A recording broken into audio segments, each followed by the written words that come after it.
O Real Madrid pretende boicotar mais uma vez a Bola de Ouro, com ninguém do clube aparecendo na cerimônia. E isso é porque o jornal L'Équipe informou que os merengues não irão à gala pelo segundo ano consecutivo. O problema entre as partes começou no ano passado, quando o Real soube horas antes da cerimônia que Vinícius Júnior não levaria o prêmio de melhor do mundo, e sim Rodri. A organização da France Football entrou em contato com o clube para tentar uma reconciliação, mas não conseguiu nada, e o Diário Marca afirma que a relação entre as partes é muito ruim. A France Football pretende manter aí o vencedor em segredo até que ele levante o prêmio no dia 22, diferente do que aconteceu ano passado, que foi vazado aí horas antes da cerimônia. E tudo isso, né, é para evitar algum problema com algum time. Então a France Football tá traçando um plano para evitar qualquer vazamento. Não vai deixar que tire fotos do vencedor e nem façam entrevistas antes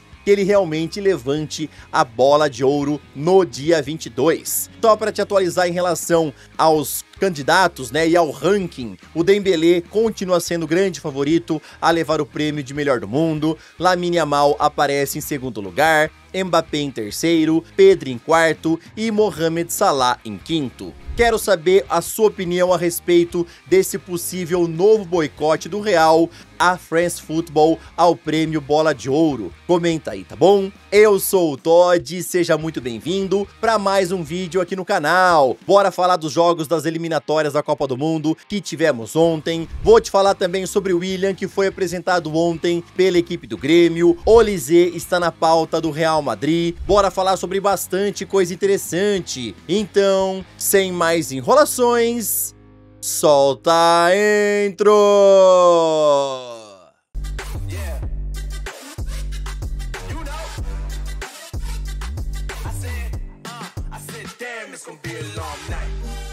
A Venezuela perdeu a vaga na repescagem da Copa do Mundo ao perder ontem por 6-3 para a Colômbia pela última rodada das eliminatórias.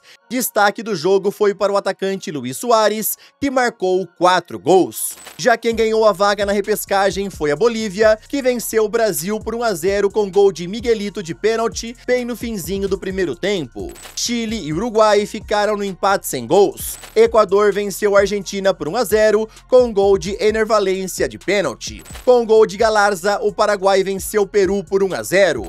Agora que as eliminatórias da América do Sul acabaram, a tabela ficou assim. A Argentina ficou em primeiro lugar com 38 pontos, Equador ficou em segundo com 29, Colômbia, Uruguai, Brasil e Paraguai todos ficaram com 28 pontos. E vale a pena lembrar que essas 6 seleções já se classificaram direto para a Copa do Mundo. A Bolívia ficou em sétimo lugar com 20 pontos e foi para a repescagem. Após a derrota de ontem por 1-0 para a Bolívia lá na altitude, né? O presidente da CBF, Samir Chaoud, estava muito irritado e ele desabafou em entrevista ao dizer o seguinte: uma tristeza o que aconteceu aqui, jogamos contra a arbitragem, contra a polícia, contra gandulas. Com esse tipo de atitude, principalmente na altitude, fica difícil jogar futebol, ainda mais jogando contra 14 homens. Espero que a Conmebol tome providências, justamente porque temos tudo gravado, isso não pode acontecer, isso é um absurdo. A seleção brasileira acabou apenas na 5ª colocação das eliminatórias, sua pior posição na história da competição, conseguindo 28 pontos, e tendo um total de 8 vitórias, 4 empates e 6 derrotas. Vale a pena lembrar, né, que se fosse no antigo regulamento com 32 seleções, o Brasil não estaria classificado direto para a Copa do Mundo, como terminou em 5º lugar e estaria indo para a repescagem no antigo regulamento. Agora, né, o planejamento da CBF até a Copa do Mundo é que a seleção dispute alguns amistosos. Para o mês de outubro, iremos enfrentar Coreia do Sul e também Japão. Já em novembro, a CBF está tentando trabalhar amistosos contra as seleções africanas, e para março do ano que vem, a CBF quer que o Brasil enfrente seleções europeias lá do topo do ranking. Ontem o William foi apresentado pelo Grêmio e na entrevista coletiva ele foi questionado por que resolveu voltar ao futebol brasileiro, sendo que há 3 anos atrás, quando deixou o Corinthians, ele tinha afirmado que não jogaria mais no Brasil após receber ameaças de torcedores. E a sua resposta para a pergunta foi a seguinte: "Não nego que falei, sim, não queria mais voltar ao Brasil pelo fato das coisas que aconteceram, do trauma que causou para minha família, para as minhas filhas principalmente, mas isso é passageiro. Fui convencido com muitas conversas que aqui seria um clube família. Para mim, isso foi fundamental para escolher o Grêmio." Lembrando vocês que o atacante de 37 anos chegou grátis, já que estava livre no mercado, e vai fazer a sua estreia no próximo dia 21, justamente contra o maior rival do Grêmio, o Internacional. Para quem não tá ligado, o tricolor gaúcho contratou pra caraca nessa última janela, totalizando 8 jogadores: Alex Santana, Balbuena, Carlos Vinícius, Marcos Rocha, Noriega, Arthur, Enzo e William. E agora, né, o Grêmio vai tentar lutar para subir na tabela do Brasileirão. Atualmente eles estão na 13ª colocação. Agora, rapidão, queria te pedir aquela moralzinha, vai? Deixa o like porque fortalece muito aqui o meu trabalho no YouTube. Então, se você gosta, valoriza aqui os vídeos, deixa o like que me ajuda demais. Se puder, também compartilhe o vídeo, tá? E também ativa o sininho para você sempre ser notificado quando for saindo algum vídeo novo. Se você tá aqui é porque você ama futebol e eu queria te contar aonde é que eu faço as minhas apostas esportivas, que é lá na Blaze, plataforma somente para maiores de 18 anos e que você sempre tem que jogar com muita responsabilidade, muita moderação. Lá na Blaze tem odds ao vivo o tempo inteiro, a navegação é muito fácil e prática, tem vários campeonatos, Brasileirão, Série A, Série C, tem campeonato europeu, tem muita coisa interessante. O Brasileirão está voltando neste final de semana e eu quero fazer uma aposta aqui junto com vocês, tá bom? Eu vou entrar aqui, ó, na vitória ou empate do Mirassol contra o Grêmio, já que o Mirassol tá jogando muita bola, e também vou entrar na vitória do Palmeiras, que joga em casa contra o Internacional.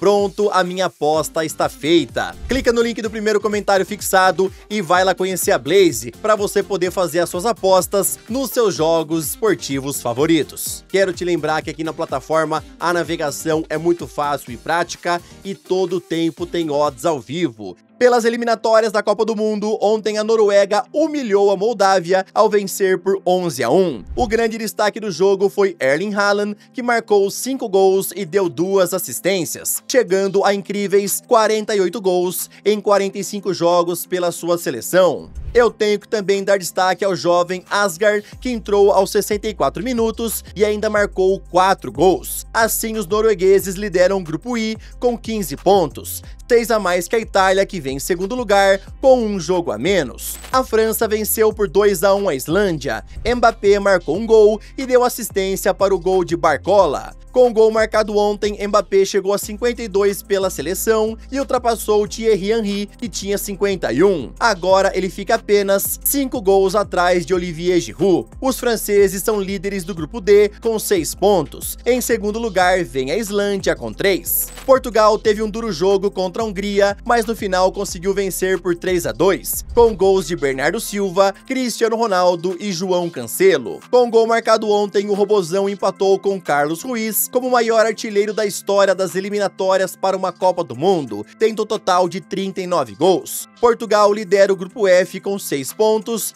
seguido por Armênia, que tem 3. Inglaterra atropelou a Sérvia ao meter uma goleada de 5-0. Harry Kane, Madueke, Ezri Konsa, Mark Guéhi e Rashford foram os autores dos gols. Assim, o time comandado por Thomas Tuchel lidera o grupo K com 15 pontos, tendo 7 pontos a mais que o segundo colocado, que é a Albânia, com 8. Além da Michael Owen, criticou o Harry Kane por ele ter trocado o Tottenham pelo Bayern de Munique, e o motivo foi porque o atacante estava muito perto de se tornar o maior artilheiro da história da Premier League. Então, em coletiva ontem, Harry Kane foi questionado sobre esse assunto e respondeu o seguinte: "Eu ouvi a entrevista de Owen, acho que todo mundo tem direito a ter a sua opinião, é chato ter que ouvir coisas como essas, mas creio que foi a melhor decisão para mim naquele momento. Cada decisão e cada motivação é diferente. Sei que ele estava insinuando que fui para o Bayern de Munique só para ganhar títulos, mas a verdade é que fui para jogar no maior nível possível e no maior tempo possível. Estou jogando a Champions, chegando às quartas do Mundial, disputando títulos, estou feliz. Lembrando a vocês, né, desde que Harry Kane chegou ao Bayern de Munique, ele vem jogando muita bola, já marcou 91 gols em 100 partidas, e além de que ele conseguiu conquistar os seus primeiros títulos como jogador de futebol, conseguiu vencer a Bundesliga na última temporada e também a Supercopa da Alemanha. O atacante Olise vem ganhando cada vez mais destaque no futebol mundial por conta das suas boas atuações pelo Bayern de Munique e também pela seleção francesa. Inclusive, já tem 2 gigantes europeus de olho em sua contratação. O time Talk informou que nesta data FIFA, Mbappé conversou bastante com Olise, tentando convencê-lo a se mudar para o Real ano que vem, e os merengues veriam com bons olhos a sua chegada, porém vale a pena lembrar que ele não custaria nada barato. Liverpool é outro que também está de olho em Olise, já que eles acreditam que o jogador seria o substituto perfeito para Mohamed Salah, que tem contrato apenas até 2027. O Bayern de Munique, por sua vez, já iniciou as conversas para renovar o contrato de Olise e não cogita negociá-lo de jeito nenhum. Afinal, ele é considerado peça fundamental para o futuro do clube. Lembrando a vocês, né, que quando o Bayern de Munique tirou o Olise lá do Crystal Palace, foram gastos 53 milhões de euros. E hoje em dia a equipe bávara não aceitaria nem abrir conversa por um valor abaixo dos 100 milhões. Ou seja, o valor do Olise já dobrou. Na tua opinião, seria interessante ver o Olise fora do Bayern de Munique, jogando no Liverpool ou então no Real Madrid? Comenta aí o que é que você acha, tá bom? Esse foi o vídeo desta quarta-feira, espero que vocês tenham gostado. Tamo junto, valeu e falou!